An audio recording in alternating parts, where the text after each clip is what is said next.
जय श्री कृष्णा। ओम शिव गोरख, जय श्री गोरख। आज हम गोरखनाथ जी की कथा, गोरखनाथ जी का दूना, गोरखनाथ जी का जन्म स्थान और मच्छिंद्रनाथ जी, इनके इतिहास जानेंगे। नेपाल के गोरखा लोगों का गोरखा नाम गोरखनाथ जी के नाम से संबंध रखता है। नेपाल में एक जिला है गोरखा, उस जिले का नाम गोरखा भी इन्हीं के नाम से पड़ा। माना जाता है गुरु गोरखनाथ सबसे पहले यहीं दिखे थे।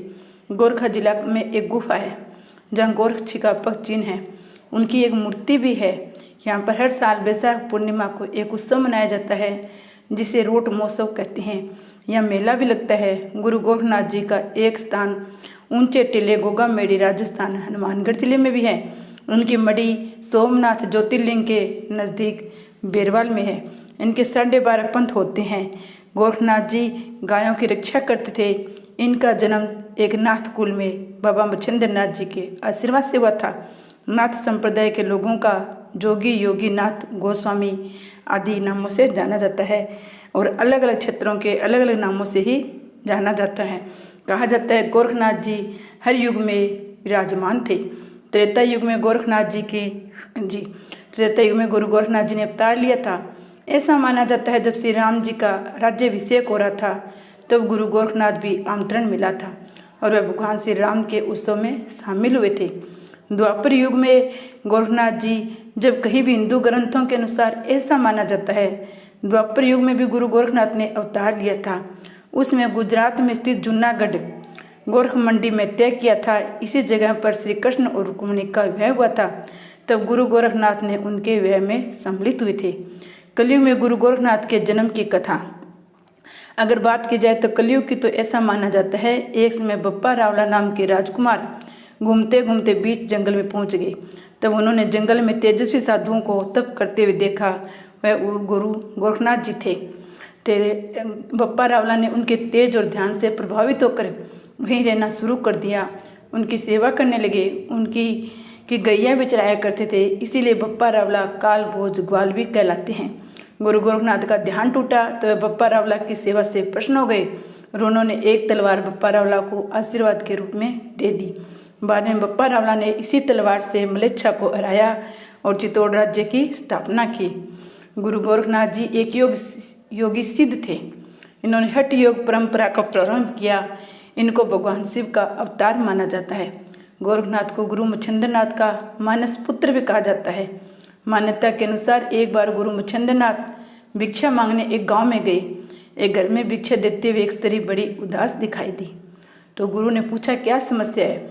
स्त्री बोली, मेरे कोई संतान नहीं है। उस स्त्री को परेशान देख गुरु मच्छिंद्रनाथ ने उसको मंत्र पढ़ के एक चुटकी विभूति दी। पुत्र प्राप्ति का आशीर्वाद देकर चले गए। लगभग 12 साल के बाद गुरु मच्छिंद्रनाथ जी उसी गाँव में फिर से आए। उस स्त्री के घर पहुंचे। दरवाजे के बाहर से आवाज़ लगाकर बुलाया और कहा, अब तो पुत्र 12 साल का हो गया। इसलिए वह स्त्री गुरु मच्छिंद्रनाथ की सिद्धियों से अनजान थी। उसने गुरु गोरखनाथ जी की विभूति नहीं ली थी। मच्छिंद्रनाथ जी द्वारा दी गई विभूति खाने के बजाय गोबर के ढेर में फेंक दी थी। गुरु मच्छिंद्रनाथ जी की सिद्धि इतनी प्रबल थी, विभूति बेकार नहीं गई। स्त्री घबरा गई, सारी बात बता दी कि मैंने विभूति को गोबर में फेंक दिया था। गुरु मच्छिंद्रनाथ ने कहा, वह स्थान मुझे दिखाओ। वहाँ जाकर देखा तो एक गाय गोबर से भरे एक गड्ढे के ऊपर खड़ी है, अपना दूध उस गड्ढे में झलका रही है। तब गुरु ने उस स्थान पर बालक को आवाज़ लगाई। गुरु मच्छिंद्रनाथ की आवाज़ से उस गोबर वाली जगह से एक 12 वर्ष सुंदर आकर्षक बालक बाहर निकला। हाथ जोड़कर गुरु गोरखनाथ मच्छिंद्रनाथ जी के सामने खड़ा हो गया। इस प्रकार बाबा गोरखनाथ जी का जन्म स्त्री के गर्भ से नहीं बल्कि गोबर और गौ द्वारा की जाने वाली रक्षा से हुआ था, इसलिए इनका नाम गोरक्ष पड़ा। इस बालक को गुरु मच्छिंद्रनाथ अपने साथ लेकर चले गए और आगे चलकर यही बालक गुरु गोरखनाथ बने। गोरखनाथ ने नाथ योग की परंपरा शुरू की। आज हम जितने भी आसान प्राणायाम, षटकर्म, मुद्रा, नांदन स्नान, कुंडलिनी आदि योग साधनाएं की बात करते हैं, वह सब इन्हीं की देन है। गोरखनाथ जी नेपाल और भारत की सीमा पर प्रसिद्ध शक्तिपीठ देवी पाटन में तपस्या की थी। उसी स्थान पर पाटेश्वरी शक्तिपीठ की स्थापना हुई। भारत के गोरखपुर में गोरखनाथ जी का एकमात्र प्रसिद्ध मंदिर है। इस मंदिर को यूनों और मंगलों ने कई बार ध्वस्त किया, लेकिन इसका हर बार पुनः निर्माण करा गया। 9वीं शताब्दी में इसका जीर्णोद्धार किया गया, लेकिन इसे 13वीं सदी में फिर मुस्लिम आक्रांताओं ने ढहा दिया था। बाद में फिर इस मंदिर का पुनः स्थापित करके साधुओं का एक सैन्य बल बनाकर इनकी रक्षा करने का कार्य किया गया। इस मंदिर के उपपीठ बांग्लादेश, नेपाल में भी स्थित है। संपूर्ण भारत भर के नाथ संप्रदाय के साधुओं के प्रमुख महंत है योगी आदित्यनाथ। कोई अंदाजा नहीं लगा सकता कि आदित्यनाथ जी के पीछे कितना भारी जन समर्थन है। सभी दशनामी नाथ संप्रदाय के लोगों के लिए गोरखनाथ का मंदिर ये प्रसिद्ध महत्व रखता है। गोरखनाथ जी का जन्म, गोरखनाथ के जन्म काल पर विद्वानों में मतभेद है। राहुल शाह करते हैं इनका जन्म काल 845 ईस्वी 1300 को था। ये मच्छिंद्रनाथ कौन थे, अब हम इसके बारे में जानेंगे। मच्छिंद्रनाथ नाथ संप्रदाय के आदिनाथ और दंतात्रेय के बाद सबसे पहले महत्वपूर्ण नाम आचार्य मच्छिंद्रनाथ का है, जो मीननाथ और मच्छिंद्रनाथ के नाम से लोकप्रिय हुए। कोल ज्ञान निर्णय के अनुसार मच्छिंद्रनाथ ही कोल मार्ग के प्रथम प्रवर्तक थे। कुल का अर्थ है शक्ति और अकुल का अर्थ है शिव। मच्छिंद्र के गुरु दंतात्रेय थे। मच्छिंद्रनाथ हठ योग के परम गुरु माने जाते हैं, जिन्हें मच्छिंद्रनाथ भी कहते हैं। इनकी समाधि उज्जैन के गढ़ का तालिका के पास स्थित है। हालांकि कुछ लोग मानते हैं मच्छिंद्रनाथ की समाधि मच्छिंद्रगढ़ में है, जो महाराष्ट्र के जिला सांवर गांव के ग्राम मायबा गांव के निकट है। इतिहास से बता मच्छिंद्रनाथ का समय विक्रम की 8वीं शताब्दी मानी जाती है। मच्छिंद्रनाथ का एक नाम मीनानाथ है। ब्रजजनी सिद्धों में एक मीनपा है, जो मच्छिंद्रनाथ के पिता बताए गए हैं। मीनपा राजा देवपाल के राजत्व काल में हुए थे। देवपाल का राज्यकाल 809 से 849 ईस्वी तक है। इससे सिद्ध होता है कि मच्छिंद्रनाथ ईस्वी सन का 9वीं शताब्दी के उत्तरार्ध में विद्यमान थे। तिब्बती परंपरा के अनुसार कानपा राजा देवपाल के राज्यपाल में आर्यभैरव थे। इस प्रकार मच्छिंद्रनाथ आदि सिद्धों का समय इस प्रकार मच्छिंद्रनाथ सन की 9वीं शताब्दी के उत्तरार्ध और 10वीं शताब्दी के पूर्वार्ध समझना चाहिए। शंकर दिग्विजय नामक ग्रंथ के अनुसार 200 ईसा पूर्व मच्छिंद्रनाथ हुए थे। महायोगी गोरखनाथ जी का माना जाता है जितने भी देव देवताओं के साबर मंत्र है, उन सभी के जन्मदाता श्री गोरखनाथ है। नाथ और दशनामी संप्रदाय के लोग जब आपस में मिलते हैं तो एक दूसरे से मिलते वक्त कहते हैं आदेश और नमो नारायण। नवनाथ की परंपरा की शुरुआत गुरु गोरखनाथ के कारण ही शुरू हुई थी। शंकराचार्य के बाद गुरु गोरखनाथ को भारत का सबसे बड़ा संत माना जाता है। गोरखनाथ की परंपरा में ही आगे चलकर कबीर, गजानन महाराज, रामदेवरा, तेजाजी महाराज, शिरडी के साईं आदि संत हुए हैं। माता ज्वाला देवी के स्थान पर तपस्या उन्होंने माता को प्रश्न कर लिया था। गोरखनाथ शरीर और मन के साथ नए प्रयोग करते थे। उन्होंने योग के कई नए आसन विकसित किए थे। जनश्रुति अनुसार उन्होंने कई कठिन आसनों का आविष्कार भी किया। उनके अजूबे आसनों को देख लोग अचंभित हो जाते थे। आगे चलकर कई कहावतें प्रचलन में आई। जब भी कोई उल्टे सीधे कार्य करता है तो कहा जाता है ये क्या गोरख धंधा लगा रखा है। गोरखनाथ का मानना था कि सिद्धियों के पार जाकर शून्य समाधि में स्थित होना ही योगी का परम लक्ष्य होना चाहिए। शून्य समाधि अर्थात समाधि से मुक्त हो जाना, उस परम शिव के समाज में स्थापित कर ब्रह्मलीन हो जाना, जहाँ पर परम शक्ति का अनुभव होता है।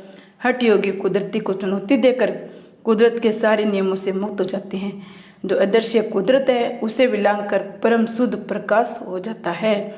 नवनाथ की परंपरा गुरु गोरखनाथ की हठ योग की परंपरा को आगे बढ़ाने वाले सिद्ध योग में प्रमुख है। चौरंगीनाथ, गोपीनाथ, चूनकरनाथ, बर्तरी, जलंधर पे आदि 13वीं सदी में इन्होंने गोरखवाणी का प्रचार प्रसार किया था। ये एकेश्वरवाद पर बल देते थे, ब्रह्मवादी थे तथा ईश्वर के साकार रूप के सिवाय शिव के अतिरिक्त कुछ भी सत्य नहीं मानते थे।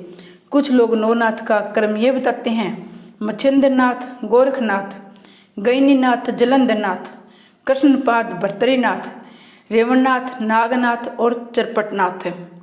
गोरखनाथ जी की परंपरा नाथ शब्द का अर्थ होता है स्वामी। कुछ लोग मानते हैं नाग शब्द को बिगड़ कर नाथ हो गया। भारत के नाथ योगियों की परंपरा बहुत प्राचीन रही है। नाथ समाज हिंदू धर्म का एक अभिन्न अंग है। भगवान शंकर को आदिनाथ और दंतात्रेय का आदि गुरु माना जाता है। इन्हीं से आगे चलकर नौनाथ, 84 नाथ सिद्धों की परंपरा शुरू हुई। अपने अमरनाथ, केदारनाथ, बद्रीनाथ आदि कई तीर्थ स्थलों के नाम सुने होंगे। आपने भोलेनाथ, भैरवनाथ आदि नाम भी सुने ही होंगे। साईनाथ भी नाथ योगियों की परंपरा से थे। गोगादेव, बाबा रामदेव आदि संत भी इसी परंपरा से थे। तिब्बत के सिंध भी नाथ परंपरा से है। नौ नाथों की परंपरा से 84 नाथ हुए। नौ नाथों के संबंध में विद्वानों में मतभेद है। सभी नाथ साधुओं का मुख्य स्थान हिमालय की गुफाओं में है। नागा बाबा, नाथ बाबा और सभी कमंडल चिमटा धारण किए हुए जटाधारी बाबा शैव और शांत संप्रदाय के अनुयायी हैं। लेकिन गुरु दत्तात्रेय के काल में वैष्णव, शैव और शांत संप्रदाय के समन्वय किया गया था। नाथ संप्रदाय की एक शाखा जैन धर्म है तो दूसरी शाखा बौद्ध धर्म में मिल गई। यदि गौर से देखा जाए तो इन्हीं के कारण इस्लाम में सूफीवाद की शुरुआत हुई थी। सिद्धि की भोग प्रदान योग साधना की प्रतिक्रिया के रूप में आदिकाल के नाथ पंथियों को हठ योग साधना आरंभ हुई। इस पंथ को चलाने वाले मच्छिंद्रनाथ तथा गोरखनाथ माने जाते हैं। इस पंथ के साधक लोगों के योगी अवधूत सिद्ध ओगड़ कहा जाता है। ये भी कहा जाता है कि सिद्ध मत नाथ मत एक है। गुरु और शिष्य दोनों एक ही 84 सिद्धों में प्रमुख माने जाते हैं। दोनों गुरु शिष्य को तिब्बती बुद्ध धर्म में महासिद्धि के रूप में जाना जाता है। नाथ परंपरा की शुरुआत बहुत प्राचीन रही है, किंतु गोरखनाथ ने इस परंपरा को सुव्यवस्थित विस्तार किया। गोरखनाथ ने इस संप्रदाय का विस्तार किया। गोरखनाथ ने इस संप्रदाय का बिखराव और संप्रदाय की योग विद्याओं का एकत्रीकरण किया। पूर्व में इस संप्रदाय का विस्तार असम आसपास के इलाकों में ही ज़्यादा रहा। बाद में समूचे प्राचीन भारत में इनकी योग मठ स्थापित किए गए। आगे चलकर ये संप्रदाय कई भागों में विभक्त होता चला गया।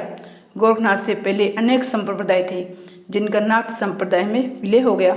शैव और शांतों के अतिरिक्त बौद्ध, जैन और वैष्णव योग मार्ग भी इनके साम्राज्य में आ मिले थे। भारत के 84 सिद्धों की परंपरा में एक थे गुरु गोरखनाथ। जय गुरु गोरखनाथ जी महाराज जी की जय हो।